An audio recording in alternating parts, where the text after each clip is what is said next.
तो प्रधानमंत्री मोदी ने आज ये एक बहुत बड़ी बात की है और इस बात पर हर घर में एक डिस्कशन, चर्चा जरूर होनी चाहिए कि हमारे समाज में, हमारे अड़ोस पड़ोस में ये हो क्या रहा है। और वो ये भी कहते हैं कि अगले 25 वर्षों में ये भारत तब तक तरक्की नहीं कर पाएगा जब तक हमारे देश के अंदर महिलाओं को सम्मान नहीं मिलेगा। हमारे देश में जब महिलाएं अपने घर से निकलती हैं तो उन्हें हर गली में, हर मोड़ पर अपशब्दों और भद्दी टिप्पणियों का सामना करना पड़ता है।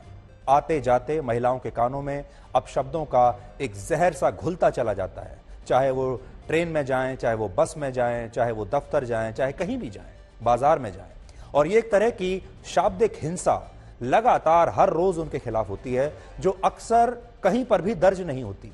आपको आश्चर्य होगा कि भारत में छेड़छाड़ के हर 10,000 मामलों में सिर्फ एक ही रिपोर्ट हो पाता है। बाकी सारे मामलों को महिलाएं अपनी सहन शक्ति और सामाजिक मजबूरियों के नाम पर दबा देती हैं, या कह लीजिए कि सहन कर जाती हैं। और अब तो हमारे देश की महिलाओं को शायद इसकी आदत सी होने लगी है। क्या ऐसा नहीं हो सकता कि आज से आप अपनी भाषा को सुधार लें? क्या ऐसा नहीं हो सकता कि आप अब से शालीनता से, बिना अपशब्दों का इस्तेमाल किए अपनी बात कहें? अपशब्दों को सामान्य बोलचाल का हिस्सा बनाकर देश की हर महिला का अपमान कब तक हमारे देश के पुरुष ऐसे ही करते रहेंगे? और एक बड़ी परेशानी यह भी है कि हमारे देश में हर आदमी महिलाओं का कैरेक्टर सर्टिफिकेट लेकर बैठा है। हमारे देश में पुरुषों के बीच में जब चर्चाएं होती हैं तो अक्सर महिलाओं की विवेचना दिन रात होती है।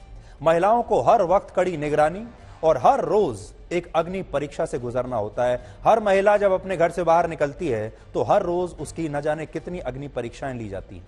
महिलाएं अगर पढ़ी लिखी हों और जीवन में आगे बढ़ सकती हों तो उनके बारे में कहा जाता है कि वो बहुत तेज हैं, बहुत महत्वाकांक्षी हैं, बहुत चालाक हैं। इस तरह से उनके बारे में उन्हें संज्ञाएं दी जाती हैं। और ये बात लड़कों से, पुरुषों से हमारे देश में कोई नहीं पूछता। और शायद इसीलिए प्रधानमंत्री मोदी ने स्वतंत्रता दिवस के अपने पुराने एक भाषण में कहा था कि लड़कियों से हर बात पर सवाल पूछने वाले हमारे समाज को लड़कों से भी पूछना चाहिए।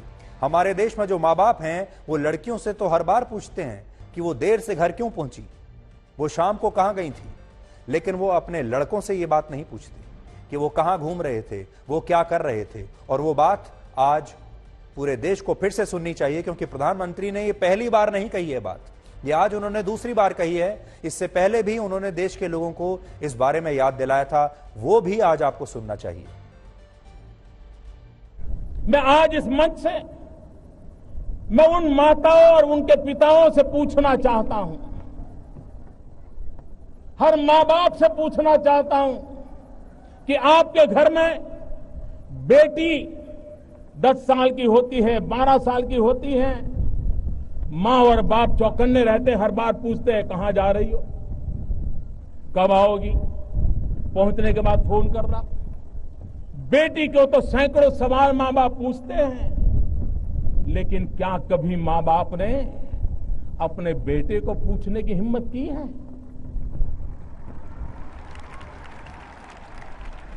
कहां जा रहे हो, क्यों जा रहे हो, कौन दोस्त है? आखिर बलात्कार करने वाला किसी का बेटा तो है, उसके भी तो कोई न कोई मां बाप है। क्या मां बाप के नाते हमने अपने बेटे को पूछा कि तुम क्या कर रहे हो, कहां जा रहे हो?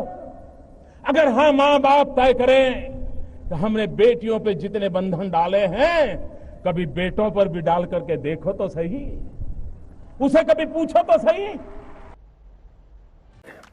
मुझे पूरा विश्वास है कि हम समाज के अंदर ऊंच नीच के भेदभावों से, मेरे तेरे के भेदभावों से हम सबकी पुजारी बने।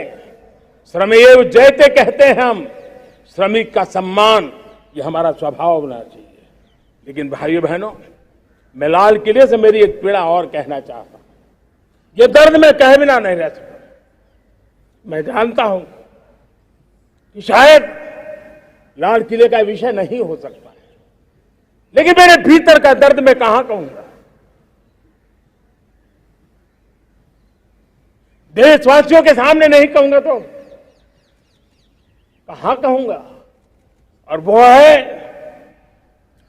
किसी न किसी कारण से हमारे अंदर एक ऐसी विकृति आई है, हमारी बोलचाल में, हमारे व्यवहार में, हमारे कुछ शब्दों में हम नारी का अपमान करते हैं।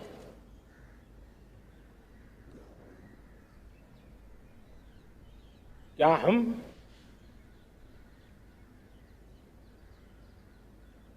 स्वभाव से, संस्कार से, रोजमर्रा की जिंदगी में नारी को अपमानित करने वाली हर बात से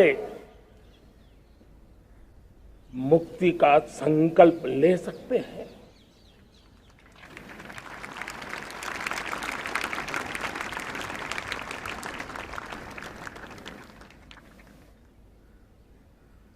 नारी